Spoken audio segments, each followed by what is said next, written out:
Hi అండి, అందరూ ఎలా ఉన్నారు? బాగున్నారా? ప్రస్తుతానికి అయితే బాపట్లో వచ్చామండి. ఇవాళ సండే కదా. మా సాయి పూరి తింటాడు. పూరి అంటే ఇష్టం మా సాయికి. రండి, ఇక్కడ బాపట్లో వచ్చాము. మా సాయి పూరి అడిగాయండి. ఎగ్గట్టు కూడా సాయి ఎగ్గట్ట పూరి తిన్నాక తిన్నా.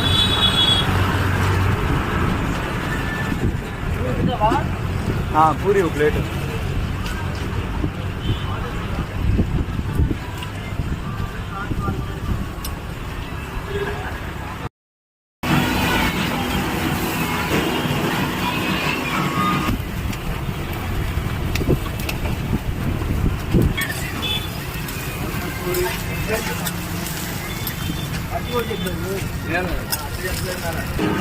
మా సాయికి